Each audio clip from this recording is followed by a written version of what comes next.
Hello friends, आज का अपना टॉपिक है राजस्थान की जलवायु। तो स्टार्ट करते हैं।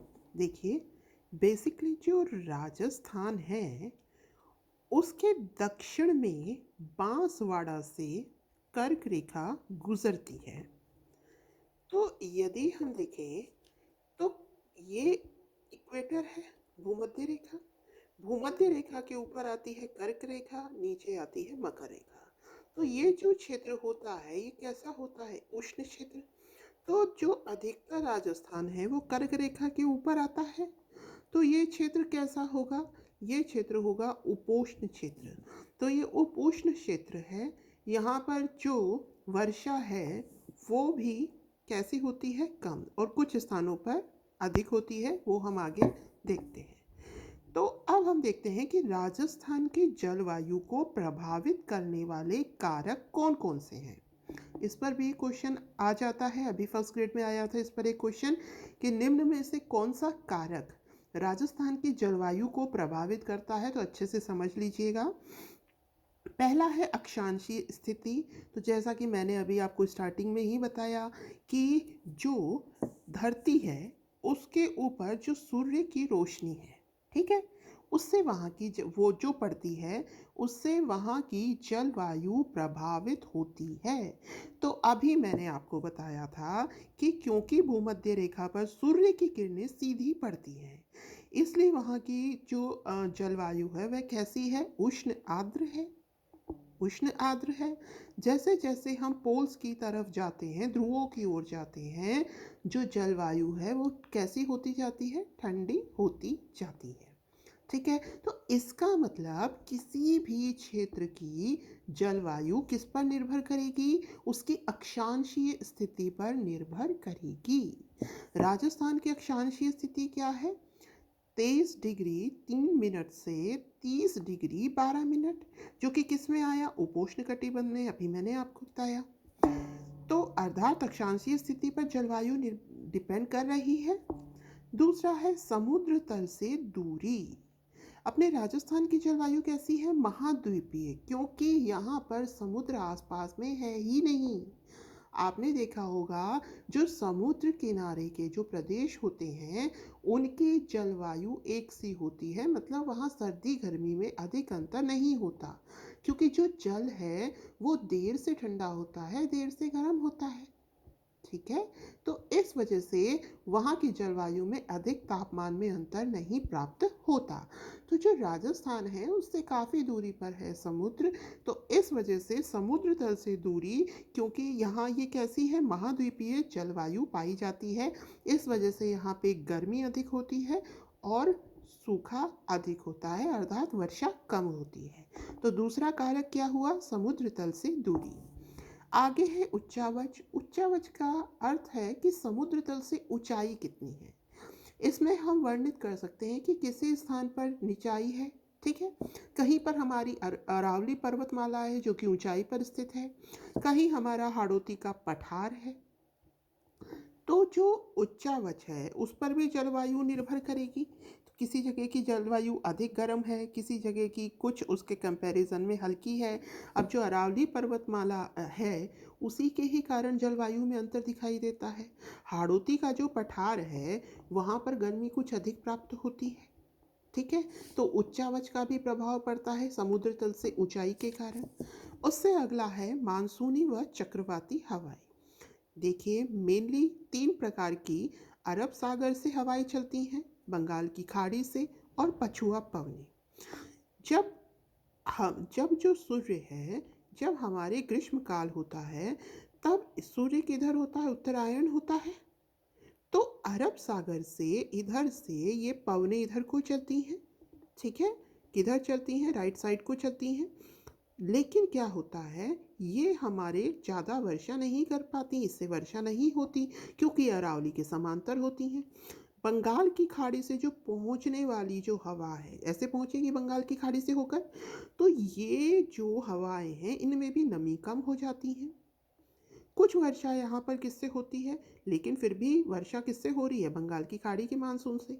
पछुआ पवनों से भी होती हैं जो भूमध्य सागर से होकर के आती हैं। ठीक है। तो पछुआ पवनों के कारण हमारे सर्दियों में कुछ वर्षा होती है जिन्हें मावट कहते हैं। तो कहने का अर्थ यह है कि मानसूनी और चक्रवाती हवाएं भी हमारी जलवायु को प्रभावित करती हैं। अरावली पर्वतमाला, तो अरावली पर्वतमाला की जो स्थिति है राजस्थान में, यह क्या करती है? अभी मैंने क्या बताया कि ये राजस्थान है। इंडिया में ये इस तरीके से अगर हम इंडिया देखें, ये देखिए, ठीक है। अब यहाँ से अरब सागर मानसून आया। अब ये जो अरावली श्रेणी है ये इसके समानांतर हो गई, तो ये सीधी चली गई, रुकेंगी ही नहीं। हमारे पास मानसून कौन सा आ रहा है? ये बंगाल की खाड़ी वाला, ये इधर से घूम करके। तो यहाँ पर क्या होगा? कुछ नमी रहेगी, तो इसके कारण हो रहा है जो मानसून आएगा वो इसके कारण आएगा, बंगाल की खाड़ी के कारण। अब देखिए, अब अरावली के इस ओर, दाहिनी ओर, तो क्या होगा? वर्षा अधिक होगी और इस तरफ वर्षा कम होगी, ठीक है। तो जो अरावली पर्वतमाला है इसकी स्थिति भी राजस्थान की जलवायु को प्रभावित करती है। अब हम चलते हैं आगे। तो यहाँ तक आपको समझ में आ गया होगा कि प्रभावित करने वाले कारक कौन कौन से हैं। ये कारक है अक्षांशीय स्थिति, समुद्र तल से दूरी, उच्चावच, मानसूनी और चक्रवाती हवाएं और उसके अलावा अरावली पर्वतमाला। तो इसमें अब क्वेश्चन ऑप्शन आएंगे तो मेरे ख्याल से अब आप गलत नहीं करेंगे।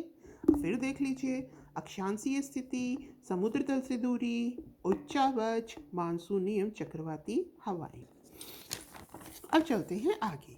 देखिए, जलवायु का वर्गीकरण, इस पर प्रश्न आ जाते हैं। कई प्रकार से प्रश्न आते हैं कि कोपेन ने जलवायु का वर्गीकरण कितने प्रकार से किया, ट्रिवार्था ने कितने प्रकार से किया, थानवेट ने कितने प्रकार से किया।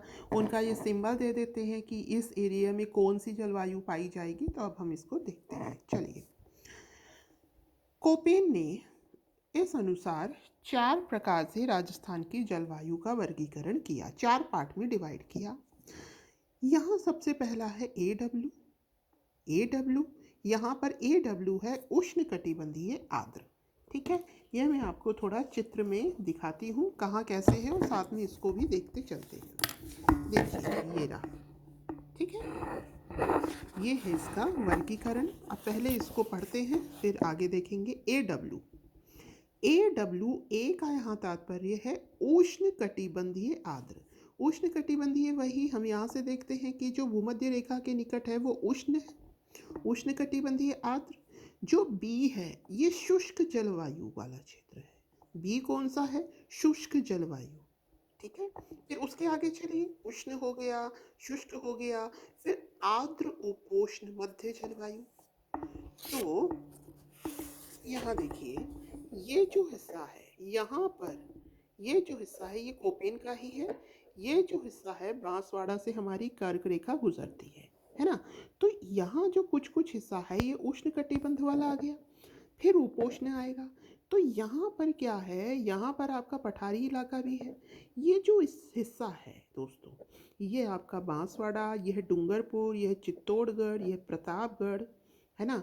ये आपका इधर उदयपुर, ठीक है। ये वाला जो हिस्सा है यहाँ पर क्या होती है? वर्षा अधिक होती है। तो उष्णकटिबंधीय है और आर्द्र लग गया, तो इस क्षेत्र में क्या होती है? वर्षा अधिक होती है। इसलिए इसको हम क्या कहते हैं? हम कहते हैं इसे AW। A का मतलब है उष्णकटिबंधीय और आर्द्र, क्योंकि यहाँ पर वर्षा होती है अधिक। क्या होती है? यहाँ पर वर्षा अधिक होती है। ये वाला भी कुछ कुछ हिस्सा आ गया। देखिए, झालावाड़ वाला इसके अंदर, झालावाड़ वाला हिस्सा भी आ गया। अब देखते हैं हम BSHW। BSHW है ये वाला। BSHW क्या है? देखिए, B का अर्थ क्या है? शुष्क जलवायु, है ना।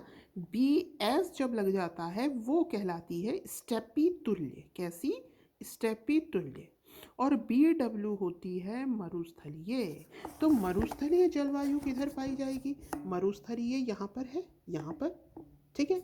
ये जो है ये स्टेपी तुल्य। स्टेपी कहाँ है?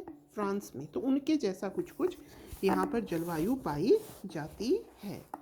तो देखते हैं, अर्ध शुष्क है ये इलाका, अर्ध शुष्क है, शुष्क उधर वाला है।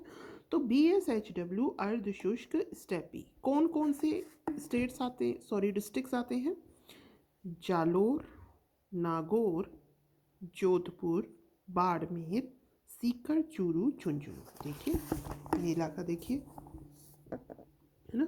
जालोर आ गया, बाड़मेर आ गया, यहाँ पे नागौर, ये सीकर, चूरू, झुंझुनू, ये सारा क्षेत्र ये वाला। ठीक है, तो ऐसे कर कर आप ध्यान में रखिएगा, यह जो क्षेत्र है यह क्या कहलाएगा, BS, स्टेपी तुल्य। अब 1 मिनट, H, यहाँ पर H है, H का मतलब है हॉट। कैसा क्लाइमेट है यहाँ का, हॉट। यह इतना गर्म नहीं होता, यह हॉट है, यह भी हॉट है। तो ये हॉट क्लाइमेट है। ये जो H है ये किसको प्रेजेंट कर रहा है, हॉट को। BW किसको प्रेजेंट कर रहा है, यह उष्ण को प्रेजेंट कर रहा है, मरुस्थलीय को। BW किसको प्रेजेंट करता है, मरुस्थलीय को। BS किसको प्रेजेंट करता है, स्टेपी को। H किसको रिप्रेजेंट करता है, हॉट को। W किसको रिप्रेजेंट करता है, विंटर ड्राई को।